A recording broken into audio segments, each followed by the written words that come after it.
خالق کل، اے مالک کل، اے عالم کل، اے قادر کل، رحمان ہے تو، سبحان ہے تو، رحمان ہے تو، سبحان ہے تو، کوئی تیری صفتیں پا نہ سکا۔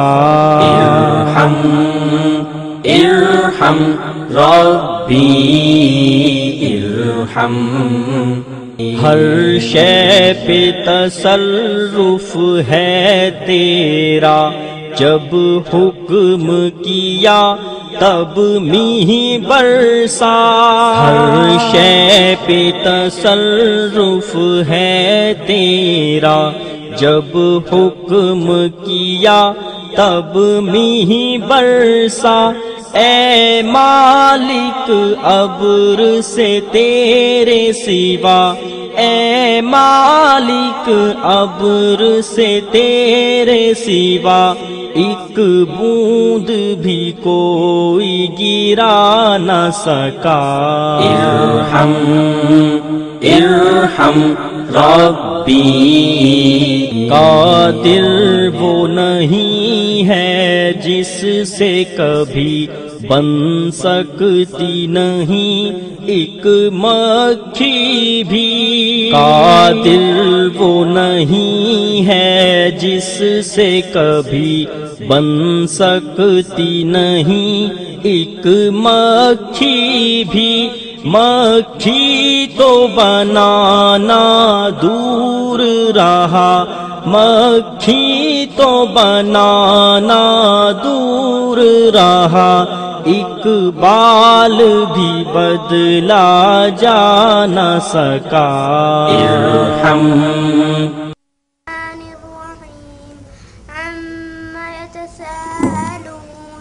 عن النبأ العظيم الذي هم فيه مختلفون، كلا سيعلمون ثم كلا سيعلمون، ألم نجعل الأرض مهادا والجبال أوتادا وخلقناكم أزواجا۔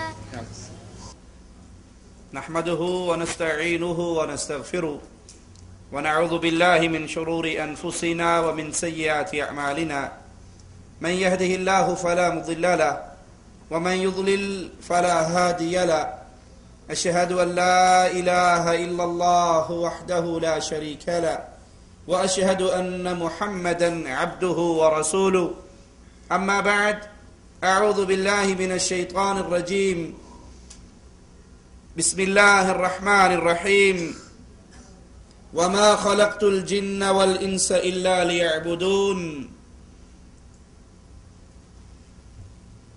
توحید الوہیت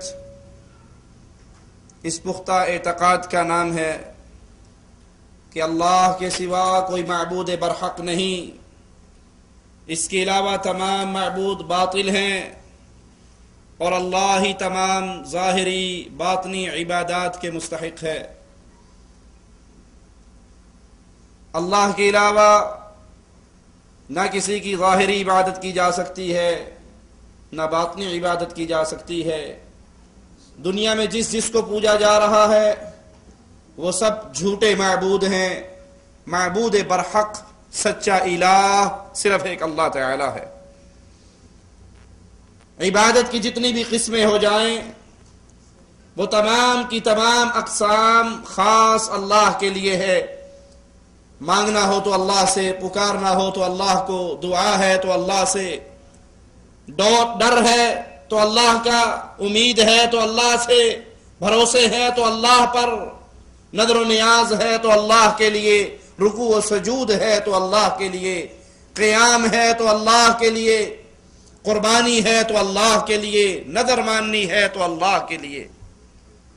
تمام عبادات میں اللہ خالص وہ ذات ہے جو ہر طرح کی عبادت کا مستحق ہے۔ امام ابن تیمیہ رحمہ اللہ فرماتے ہیں مخلوق کی تمام عبادات کا تنہا مستحق اللہ کو ماننا توحید الوہیت ہے۔ اور یاد کر لیجئے یہی وہ توحید کی قسم ہے جس پر اللہ کے رسول صلی اللہ علیہ وسلم کفار مکہ اور آپ کے درمیان اختلاف پیدا ہوا. توحید ربوبیت کو وہ مانتے تھے، اللہ کی صفات کو وہ مانتے تھے، لیکن جب ماجرا اللہ کی عبادت کا آتا تھا تو وہ کہتے تھے یہ مشکل کام ہے کہ ہم اپنے الہوں کو چھوڑ کر صرف ایک اللہ کی عبادت کریں. قرآن حکیم ہمیں درس دیتا ہے، غور کیجئے. وَمَا خَلَقْتُ الْجِنَّ وَالْإِنسَ إِلَّا لِيَعْبُدُونَ، میں نے جن اور انس ان دونوں کو پیدا کیا، جنات کو پیدا کیا، انسانوں کو پیدا کیا، ان کی پیدائش کا مقصد اللہ کی عبادت. إِلَّا لِيَعْبُدُونَ، اس لیے پیدا کیا یہ میری عبادت کرے. پوری کائنات کی ہر چیز، اس سے انسان جیسے چاہے فائدہ اٹھائے. حلال چیزوں کو اللہ نے ہمارے لیے آسان کر دیا، مسخر کر دیا، لیکن عبادت کا ماجرا جب آیا تو وہ خاص ایک اللہ کے لیے ہے، نہ انسان کے لیے جائز ہے نہ جن کے لیے جائز ہے وہ اللہ کے علاوہ کسی اور کی عبادت کرے. قرآن حکیم نے اپنی عبادت کا حکم، مالک دے رہا ہے اپنی عبادت کا حکم تمام انسانیت کو. یا ایھا الناس، اے انسانوں، اے اولاد آدم، اے انسانیت، عبادت کرو ربکم الذی خلقکم، اس رب کی عبادت کرو جس نے تمہیں پیدا کیا. والذین من قبلکم لعلکم تتقون، اللہ نے تمہیں بھی پیدا کیا اور جو تم سے پہلے گزر چکے ان کو بھی اللہ نے پیدا کیا. تو اس رب کی عبادت کرو جو تمہارا بھی خالق ہے اور تم سے پہلے انسانوں کا بھی وہی خالق ہے، اس کے علاوہ کسی اور کی عبادت نہیں ہو سکتی. لیکن عجیب بات، اہل شرک اس دور کے ہوں یا آج کے دور کے، جب خالص اللہ کی عبادت کا کہا جاتا ہے یا خالص اللہ کی عبادت کی جاتی ہے تو اہل شرک جواب میں کہتے ہیں یہ بڑے گستاخ ہیں، یہ ہمارے بزرگوں کو نہیں مانتے، یہ ہمارے پیروں کو نہیں مانتے، یہ ہمارے حضرتوں کو نہیں مانتے، یہ اولیاء اللہ کو نہیں مانتے. اولیاء اللہ کی عزت، انبیاء کی عزت، اللہ کے پیاروں کی عزت، ان کا احترام مسلمان پر واجب ہے، فرض ہے. جو نبی کا گستاخ ہو، جو اللہ کے اولیاء کا گستاخ ہو، وہ اللہ کا دشمن ہے. لیکن اللہ کی عبادت اور شے ہے، اولیاء کا احترام اور شے ہے. اللہ کی عبادت کے جو معاملات ہیں، جو امور ہیں، وہ تعظیم اولیاء کے نام پر، ادب انبیاء کے نام پر، انبیاء کے لیے وہ عمل نہیں ہو سکتے. میں آپ کو مثال دے کے سمجھاتا ہوں. اللہ کے لیے اعلی مثال، انسان شادی کر کے بیوی کو گھر میں لاتا ہے، اب اس سے تعارف کرواتا ہے یہ آپ کے سسر ہیں، یہ آپ کے جیٹھ ہیں، یہ آپ کے دیور ہیں، آپ نے ان کا ادب کرنا ہے، ان کا احترام کرنا ہے، ان کے کپڑے دھو کر دینے ہیں، ان کی عزت کرنی ہے، ان کو کھانا ٹائم پہ دینا ہے، ان کو ناشتہ دینا ہے. یہ تمام معاملات آپ نے ان کے ساتھ کرنے ہیں. لیکن عزت کا ماجرا اپنی جگہ پہ رہا. تیری عزت کا رکھوالا صرف میں ہوں، تیری عزت کا مالک صرف میں ہوں. تو دیور کی عزت کرے گی، کھانا کھلائے گی، ٹائم پہ کپڑے دے گی، دیور کی خدمت کرے گی، جیٹھ کی خدمت کرے گی، سسر کی خدمت کرے گی، لیکن عزت کا مالک میں ہوں. میں اپنی عزت میں کسی کی شراکت کو برداشت، وہ شراکت دیور کی ہو، وہ جیٹھ کی ہو، وہ کسی اور کی ہو، اس کو میں برداشت نہیں کروں گا. اور اگر وہ بیوی اپنی عزت میں کسی کو شریک نہ ہونے دے، کیا باقی لوگوں کو یہ حق ہے وہ یہ کہیں یہ بڑی گستاخ ہے، یہ دیور کی بے ادب ہے، یہ جیٹھ کی بے ادب ہے، یہ سسر کی بے ادب ہے؟ انہیں حق نہیں ہے. اللہ کے لیے اعلی مثال مسئلے کو سمجھیے. اللہ کی عبادت وہ خاص اللہ کا حق ہے، اس میں اللہ کے انبیاء بھی شریک نہیں ہو سکتے، اولیاء بھی شریک نہیں ہو سکتے، بزرگان دین بھی شریک نہیں ہو سکتے، ائمہ دین بھی شریک نہیں ہو سکتے۔ ان سب کی عزت کی جائے گی، انبیاء کی عزت کی جائے گی، اولیاء کی عزت کی جائے گی، ان سے پیار و محبت کیا جائے گا، لیکن جہاں ماجرا عبادت والا آئے گا تو وہ خاص اللہ کا حق ہے، اس میں کسی اور کو شریک نہیں کیا جا سکتا۔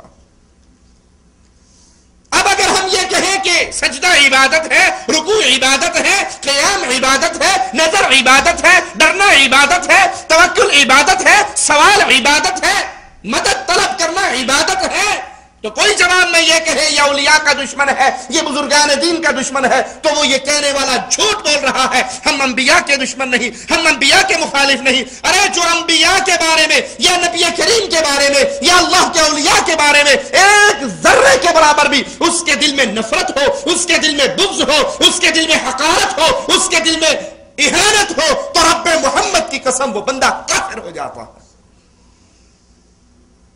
آپ اللہ کے مواحد بندوں کو یہ کہنا دو کہ یہ انبیاء کی توہین کرتے ہیں یا اولیاء کی توہین کرتے ہیں۔ ہم اولیاء کی توہین نہیں کرتے، انبیاء کی توہین نہیں کرتے، لیکن ایک سوال کرتے ہیں، جو عمل اللہ کی عبادت قرار پاتا ہے وہ نہ نبی کریم کے لیے ہو سکتا ہے، نہ علی المرتضیٰ کے لیے ہو سکتا ہے۔ اللہ اپنی عبادت میں اکیلا ہے، یکتا ہے، تنہا ہے، اس کی عبادت میں کوئی شریک نہیں۔ وہ بڑے سے بڑا انسان ہو، وہ بڑے سے بڑے مقام کا مالک ہو، اس کا یہ معنی نہیں کہ اس کی توہین کی جائے گی، نہیں، لیکن خالص عبادت کا حقدار ایک اللہ ہے۔ عبادت کے کروڑوں حصے کیے جائے، کروڑواں حصہ بھی اگر اللہ کو چھوڑ کر انبیاء یا اولیاء کے لیے کیا جائے گا تو یہ شرک ہوگا، جو اللہ کے ہاں ہمیشہ جہنم میں جانے کا سبب بن جاتا ہے۔ آئیے وہ چیزیں دیکھتے ہیں جس میں خاص اللہ کی عبادت کی جاتی ہے۔ وہ کون سی اشیاء ہیں جو خاص اللہ کے لیے ہے؟ دعا کرنا اور پکارنا عبادت ہے۔ قرآن حکیم بیان فرماتا ہے، وَقَالَ رَبُّكُمْ اُدْعُونِي أَسْتَجِبْ لَكُمْ۔ وَقَالَ رَبُّكُمْ، بڑا سادہ سلیس ترجمہ، اور کہا رب تمہارے نے، اُدْعُونِي، پکارو مجھے، أَسْتَجِبْ لَكُمْ، تمہاری پکاروں کو میں قبول کرنے والا ہوں، سننے والا ہوں۔ وَقَالَ رَبُّكُمْ، تمہارے رب کا فرمان، تمہارے رب کی آواز، تمہارے رب کا اعلان، تمہارے رب کا آرڈر، تمہارے رب کا حکم۔ وَقَالَ رَبُّكُمْ اُدْعُونِي، لوگوں پکارنا ہے جب بھی تو مجھے پکارو، اولاد چاہیے مجھے پکارو، رزق چاہیے اللہ کا پکارو، شفا چاہیے اللہ کا پکارو، بیڑیاں کشتیوں میں پھنس گئی ہے تو اللہ کو پکارو۔ جب معاملہ پکار کا آئے گا، جب معاملہ مانگنے کا آئے گا، جب معاملہ دعا کا آئے گا تو اللہ کہتا ہے پوری کائنات کو چھوڑ کر مجھے پکارو، کیونکہ ساری کائنات محتاج ہے اور اللہ داتا ہے۔ وَقَالَ رَبُّكُمْ ادْعُونِي، اے میرے بندو تم مجھے پکارو، میں تمہاری دعائیں قبول کرنے والا ہوں۔ إِنَّ الَّذِينَ يَسْتَكْبِرُونَ عَنْ عِبَادَتِي سَيَدْخُلُونَ جَهَنَّمَ دَاخِرِينَ۔ إِنَّ الَّذِينَ يَسْتَكْبِرُونَ عَنْ عِبَادَتِي، پہلے حکم دیا مجھے پکارو، پھر کیا فرمایا؟ جو لوگ غرور کرتے ہیں، گھمنڈ کرتے ہیں، عن عبادتی، مالک کہہ رہا ہے عن عبادتی، میری عبادت سے۔ پہلے پکار کا کہا، پھر پکار کو عبادت قرار دیا۔ وقال ربکم ادعونی، پکارو مجھے۔ ان الذین یستکبرون عن عبادتی، جو میری عبادت سے غرور کرتا ہے، گھمنڈ کرتا ہے، تکبر کرتا ہے، سیدخلون جہنم داخرین، یہ ذلیل ہو کر، رسوا ہو کر جہنم میں داخل ہوں گے۔ تو اللہ کو پکارنا، اللہ سے مانگنا، اللہ سے دعائیں کرنا، یہ عبادت ہے۔ امام الانبیاء، امام کائنات، قائد اعظم محمد الرسول اللہ صلی اللہ علیہ وسلم نے فرمایا الدعاء والعبادہ، دعا ہی عبادت ہے، پکارنا ہی عبادت ہے۔